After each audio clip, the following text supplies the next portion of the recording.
We often talk about laziness like it's a disease, like it's this awful flaw that needs to be eliminated. We scold ourselves for being lazy. We feel guilt, shame, frustration. But we rarely stop to ask a deeper, more human question. Why are we lazy in the first place? Because the truth is, laziness is not the enemy. It's a message, it's a signal from something inside us. And if we're willing to pay attention, to really listen, it will tell us something important about ourselves. Think about it. No child is born lazy. Children don't wake up saying, I'd rather do nothing with my life. They move, they explore, they try, they fall, they try again, they ask questions. They pursue what excites them. They are driven by curiosity and wonder. So where does laziness come from? Laziness shows up when we lose our connection to why we're doing something, when we don't see meaning in the work. That's when the goal becomes blurred, when we're overwhelmed or afraid or unsure if what we're doing even matters. Laziness isn't a lack of ability, it's a lack of alignment. We've created a world where we equate productivity with purpose. We think that if we're not constantly grinding, something must be wrong with us. But in truth, the grind without direction is just motion without meaning. And when there's no meaning, the body resists, the mind pulls away. That resistance is what we call laziness. It's not lazy. Ask the teacher who believes in shaping young minds. Ask the artist who can't wait to express their truth on a blank canvas. Ask the entrepreneur who's building something that matters to them. They're not superhuman. They have hard days too. But they're not fighting themselves to get moving because they've found the thread, that purpose that pulls them forward even when it's hard. So if you feel lazy, maybe the better question is, what part of me feels disconnected from this work? Maybe you're not lazy. Maybe you're uninspired. Maybe you're unclear. Maybe you've been trying to chase someone else's dream. Maybe you're doing the right thing for the wrong reason. We've been taught to fight laziness with pressure, with deadlines, with shame. But none of those things produce commitment. At best, they produce compliance. You might move, but you'll resent it. You'll burn out. You'll stop again. And the cycle will continue. Real change begins when we stop judging the symptom and start addressing the cause. What would happen if instead of saying, I'm just lazy, you asked yourself, what am I avoiding? Maybe it's fear of failure, fear of not being good enough, fear of wasting time on something that might not work, or maybe you just haven't connected what you're doing to who you want to be. Purpose isn't a lightning bolt. It's not something you find once and for all. It's something you grow into. But it starts with honesty. Radical, uncomfortable honesty. What do you care about? What lights you up? Even just a little. What would make the work feel worth it? And here's where the shift happens. Once you identify the why, the work changes. The tasks are the same. The effort is the same. But you're not dragging yourself anymore. You're being drawn forward. You're not pushing through laziness. You're acting from purpose. Some people say, I just need to be more motivated. But motivation is fleeting. It's like a sugar rush. It gets you going, then disappears. Purpose, on the other hand, is a steady flame. It might not burn as hot, but it burns longer. And when the day is hard, when your energy is low, purpose gives you something deeper to hold on to. Let's stop glorifying hustle for the sake of hustle. Let's stop pretending that exhaustion is a badge of honor. And let's stop beating ourselves up when our bodies are trying to send us a message. If you feel lazy, don't run from it. Sit with it.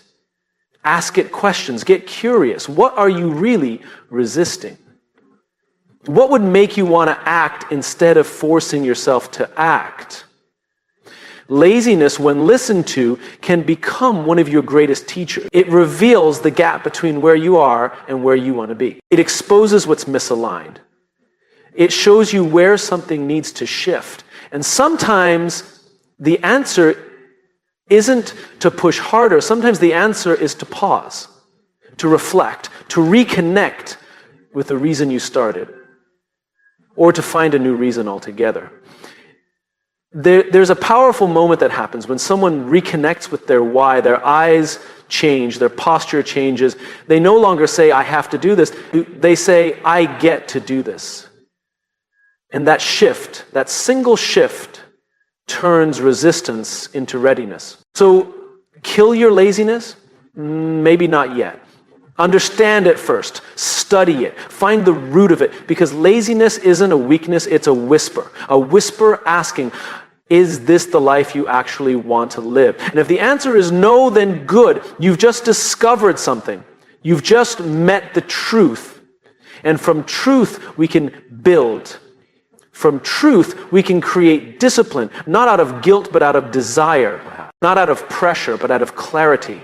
The most driven people you admire are immune to laziness. They've just learned to translate it, to use it, to let it guide them back to what matters. They've stopped fighting themselves and started listening to themselves. And in doing so, they found the reason to keep going, even when it's hard. You're not broken. You're not flawed. You don't need to fix yourself. You need to connect with what matters. The work is waiting for you. But first, listen to what your so-called laziness is trying to say. It might just be the first step toward the life you were meant to build. We all delay. We all tell ourselves, I'll start tomorrow. And for a moment, that feels like relief. It's a release valve from the pressure. We convince ourselves that we'll be more ready later, more energized, more focused. But what we don't realize is that every time we choose delay, we are paying a price, a hidden cost that isn't obvious until it's too heavy to ignore. See, time doesn't stop when we hesitate. The world doesn't slow down to wait for us. Opportunity doesn't stand still. The window doesn't stay open. Every second we delay, the moment is moving on without us.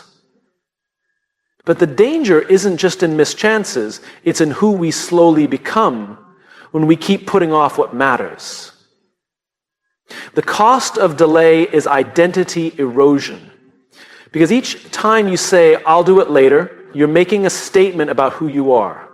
Even if you don't realize it. You're reinforcing the story that maybe you're someone who doesn't follow through, someone who waits, someone who stays where it's comfortable. And that identity, repeated enough times, becomes truth. It's not just the work that suffers, you suffer. Your confidence shrinks, your trust in yourself weakens, you look in the mirror and slowly stop believing your own promises. That's the real danger of delay, not the project that didn't get done, not the goal that keeps getting pushed back, but the quiet breaking of trust with yourself. And here's the part that most people miss.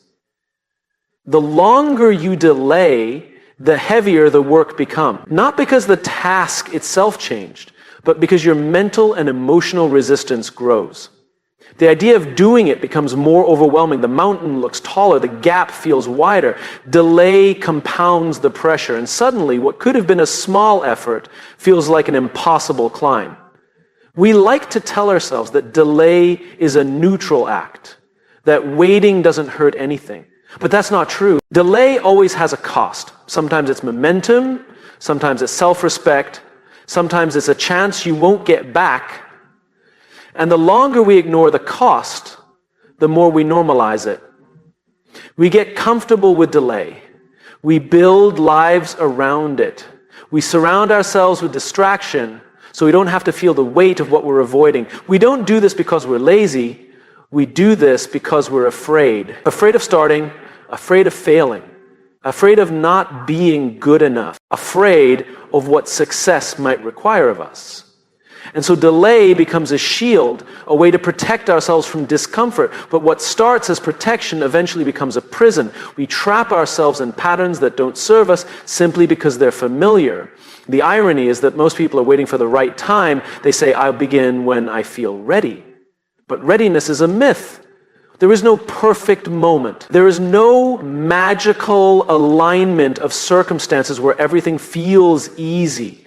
Readiness isn't something you wait for, it's something you create. You earn readiness through action, not before it. The people we admire, the ones who seem to move forward with purpose and clarity, they're not fearless. They're not always ready. They just decided to act anyway. They felt the same fear, the same hesitation, but they didn't let it dictate their choices. They understood that the cost of delay was too high, not just in outcomes, but in the person they wanted to become, because that's the real work. Choosing to become someone who follows through, someone who honors their word, someone who does the hard thing now, not later. It's not glamorous, it's not exciting, but it's powerful, it builds strength, it builds trust. And over time, it builds a life that reflects who you actually want to be. There's something deeply human about wanting to wait, about wanting the conditions to be perfect. But if we wait for perfect, we'll wait forever. What if instead of perfect, we aimed for present, for committed, for just showing up? Sometimes the most courageous thing you can do is simply start, even if it's messy, even if it's small, especially if it's hard. Because every moment you choose action over delay, you reclaim something, you take back control. You say, I'm not waiting to feel ready, I'm choosing to be responsible for what I can do right now. That decision, even once, can shift your trajectory. And here's the beautiful truth. Action creates clarity. You don't have to have it all figured out. You don't need a 5-year plan. You need movement. Because once you move, once you begin, the fog starts to lift, the next step becomes visible. And the cost of delay is replaced with the reward of momentum. The world doesn't need more potential. It needs more people who are willing to use theirs, who are willing to stop waiting, who are willing to step into the discomfort of beginning. Not because they feel like it, but because they understand the cost of not doing it is too great. You have work to do. Not just tasks, work that matters. Work that is tied to your purpose, your values, your vision. That work is not neutral. It doesn't sit idle while you delay. It grows in urgency, and it waits for you, but not forever. There's a version of you on the other side of procrastination that is stronger, braver, and more focused. But you can't meet them by standing still. You meet them by doing the work, even when it's inconvenient, especially when it's inconvenient. Because every time you act when you don't feel like it, you're telling the world and yourself that you are not defined by delay. You're defined by discipline. You're defined by the way you show up when it matters. So stop asking if you feel ready. Ask if you're willing to pay the cost of waiting one more day. Ask if you're okay with who you become every time you delay because you have work to do. And it's time to get back to it. There's something we say far too often when we're trying to change. I just need to get motivated. We scroll through videos, look for quotes, wait for a spark, chase a feeling. And when we don't feel that surge of inspiration, we stop. We delay. We give up. Because in our minds, action is supposed to follow motivation. That's what we've been taught. But let's ask the uncomfortable question.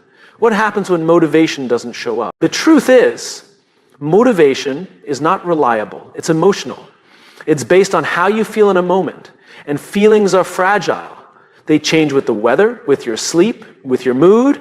You can feel unstoppable at 9 a.m. and completely defeated by 4 p.m. If you build your life around motivation, you've built on sand. You're at the mercy of your emotions. And the problem is, your future can't afford that kind of inconsistency. The people who do hard things, the ones who follow through, who build, who endure, they are not constantly motivated, but they are consistently disciplined. Because discipline is what shows up when motivation doesn't. Discipline is a decision. It's a quiet agreement with yourself that says, no matter how I feel, I'll do what needs to be done. Motivation makes promises it can't keep. It sounds harsh, rigid, like a punishment. But what if we redefined it? What if discipline isn't a cage but a commitment, a form of self-respect, a tool for freedom, not restriction? Motivation makes promises it can't keep. It tells you the story of how great it will feel to begin, and sometimes, yes, it gets you started. But the moment things get uncomfortable, when the excitement fades, when the grind begins, and in that moment, something else has to carry you. That something is discipline. Discipline is doing the work even when it's boring, even when it's hard, even when no one's watching. It's waking up early, not because you want to, but because the version of you you're trying to become demands it. It's sitting down to write, to study, to train, not because you're inspired, but because you made a promise. And that promise means more than your feelings. The difference between people who succeed and people who quit is not talent, it's not intelligence, it's not opportunity, it's consistency. And consistency is born from discipline, not motivation. There is a moment every day, maybe many moments, when you won't feel like doing the thing. And in that moment, your mind will offer you 1,000 excuses. You're tired, you've earned a break, you can do it tomorrow. That voice is not the enemy. It's human. But you don't have to listen to it. Discipline gives you a louder voice, a deeper reason, a higher commitment. Ask yourself, what kind of life are you trying to build? What kind of person do you want to become? That version of you, the focused one, the resilient one, the person who shows up, they don't exist because of feelings, they exist because of choices. One small choice at a time. And here's the real secret. Discipline doesn't kill joy, it creates it. Because when you keep the promises you make to yourself, you build trust. When you follow through on the hard days, you feel proud. When you act in alignment with your goals, your confidence grows. That's not punishment, that's power. You don't rise to the level of your goals, you fall to the level of your systems. And systems are built through discipline, routines, habits, structures that support your effort even when motivation is nowhere in sight. We love motivation because it feels good. But feelings aren't fuel, not for the long road. Discipline is fuel. And the beauty of discipline is that it compounds. Every time you choose it over comfort, you make it stronger, you make it easier next time. You don't just do the work, you become the kind of person who does the work. And yes, it's hard at first. Discipline takes effort, but so does regret. So does starting over. So does looking in the mirror and knowing you're capable of more than you're giving. If it's going to be hard either way, why not choose the kind of hard that builds something? The most fulfilling lives are not lived in bursts of motivation. They're lived in quiet moments of consistency, when no one's clapping, when the finish line is still far off, when the choice to keep going is a whisper, not a roar. People think they need to feel inspired to act, but the truth is action creates inspiration, not the other way around. You want motivation? Do the thing. Start small. Start tired. Start unprepared. Just start. Because once you act, once you push through, once you finish what you didn't want to begin, that is when motivation shows up. It's the reward for your effort, not the requirement for it. So stop waiting for a better mood. Stop waiting for the right song, the perfect quote, the sudden breakthrough. Stop handing your future over to a feeling that may or may not show up. Take ownership, build discipline. Because in the end, motivation might get you started, but only discipline will keep you going. Only discipline can carry the weight of your vision. Only discipline can hold the line when the noise gets loud and the way gets hard. You don't have to feel ready. You just have to be willing. You don't have to move mountains today. You just have to take the next right step with intention, with consistency, and with the quiet courage to do what needs to be done regardless of how you feel. Motivation is a spark. Discipline is the fire. And you have work to do. We live in a world obsessed with greatness. Everywhere you look, there's pressure to be exceptional, to stand out, to become someone extraordinary. But here's the truth most people won't tell you. You don't need to be extraordinary. You just need to be responsible. That may sound simple, even unremarkable, but it's not. Responsibility, true, deep responsibility, is rare because it requires something many people avoid. It requires ownership. Ownership of your time, ownership of your energy, ownership of your choices, your path, your impact, and most importantly, ownership of your purpose. Purpose is not some vague, lofty idea reserved for dreamers and visionaries. Purpose is personal, it's practical. It's the reason you get up in the morning and do the work. Not because someone's watching, not because it's glamorous, but because it matters to you. And once you know what that is, once you connect with the work that aligns with your purpose, you don't get to sit back and wait for the perfect moment. Because purpose, once discovered, demands responsibility. You don't have to change the world, but you do have to show up for your part of it. That's the shift. When you realize that your work, whatever it is, serves something bigger than just a paycheck or a task list, you begin to see it differently. It becomes a matter of integrity. It's not about ambition, it's about alignment. You begin to realize that every time you neglect that work, you're not just delaying progress, you're stepping away from your duty to your own potential. Responsibility to purpose doesn't mean you're perfect, or it doesn't mean you never miss a step. It means that even when it's hard, even when it's inconvenient, you come back. You recalibrate, you return to the work, because you understand its weight, its meaning, its role in shaping who you are. Most people think of purpose as this massive life mission, but often purpose is quiet. It's not shouted from a stage. It's shown in how you treat others, how you commit to the craft, how you keep your word, how you carry yourself when no one is watching. Purpose is lived, not announced. And the more you live it, the more responsibility you accept for nurturing it.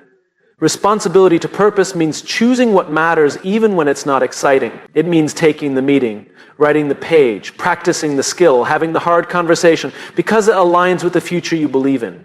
It means doing the work even when you'd rather rest, not out of guilt, but out of devotion, because you know this work is part of your calling. Not just your career, your calling. We often talk about freedom like it's the opposite of responsibility, but that's wrong. Freedom without responsibility is chaos. It's drift. Real freedom comes when you commit to something so fully that it gives your life shape, direction, focus. That's what purpose gives you, and responsibility is how you protect it. And here's what no one says out loud. The world needs you to take that responsibility seriously, because your purpose doesn't live in isolation. It touches other people, your family, your friends, your team, your community. When you rise to the occasion of your purpose, you give others permission to do the same. Responsibility to purpose is not just personal, it's relational. And the truth is, people are watching you. They're learning from how you show up, from how you handle pressure, from how you deal with failure. You may not even realize the influence you carry, but the way you live your life is shaping someone else's understanding of what's possible. You don't need to be perfect, but you do need to be intentional. Because purpose fades when it's neglected.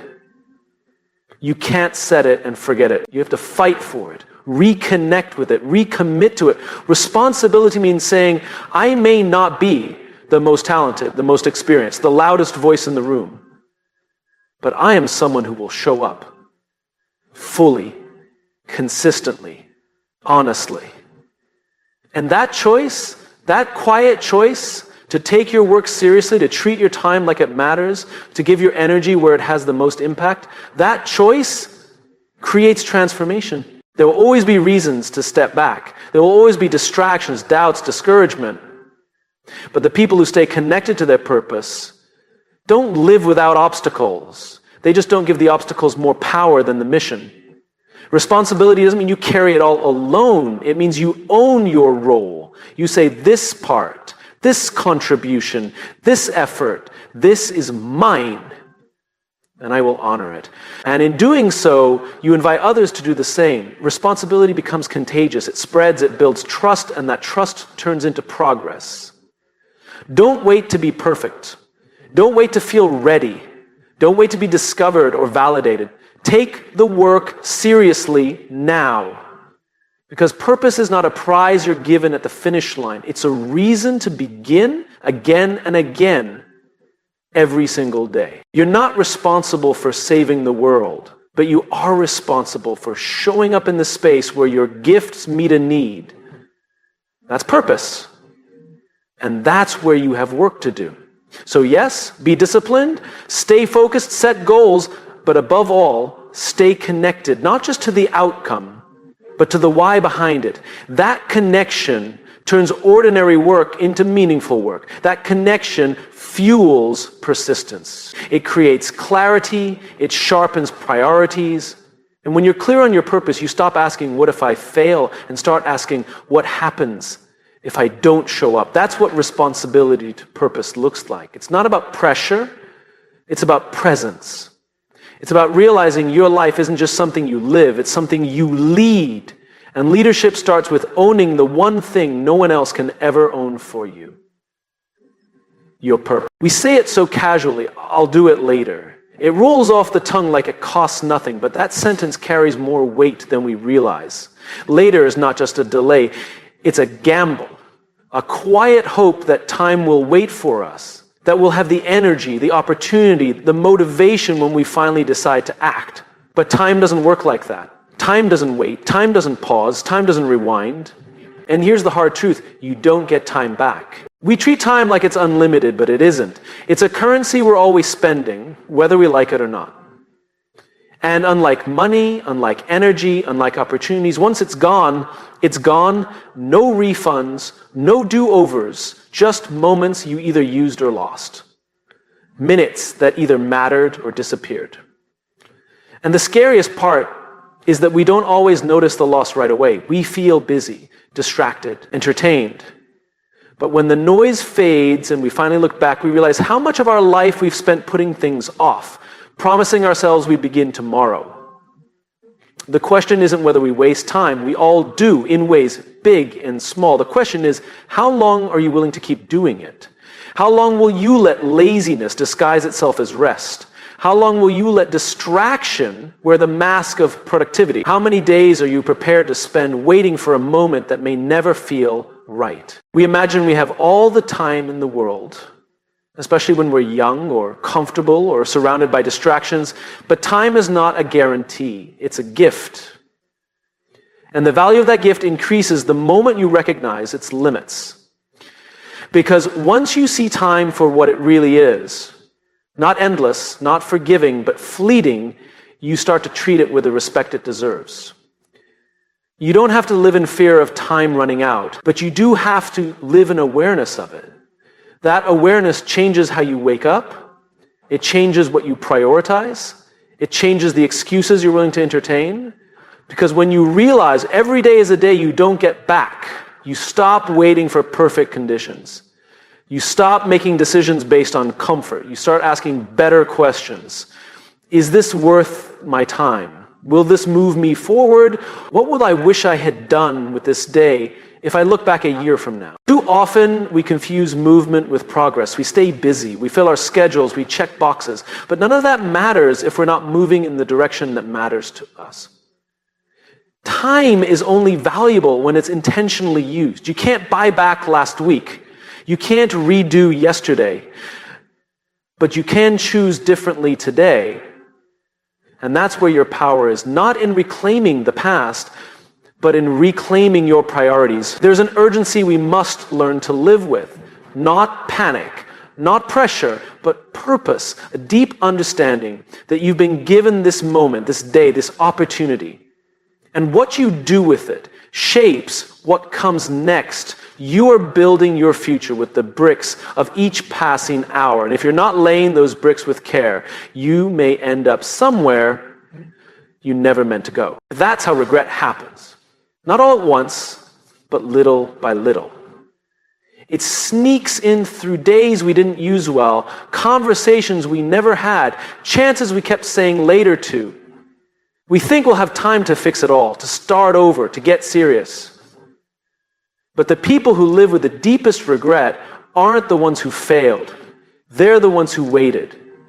The ones who didn't realize what they had until it was gone. This is not about being busy every second. It's not about grinding endlessly or never resting. It's about being honest with yourself. Honest about what you're avoiding. Honest about where your time is actually going, honest about whether you're truly honoring your goals or just thinking about them, talking about them, planning around them, but never really acting on them. The way you spend your time is a reflection of what you value, not what you say you value, but what you actually choose. You may say your dream matters, you may say your purpose matters, but if your time is going somewhere else entirely, then there's a disconnect, and that disconnect becomes a pattern, and that pattern becomes your life. There's nothing wrong with rest. Nothing wrong with leisure. But there is something wrong with wasting time you can never recover. Something wrong with knowing you have work to do, meaningful work, purpose-filled work, and still letting it sit untouched because you're waiting to feel ready. The cost of that delay isn't just time. It's momentum.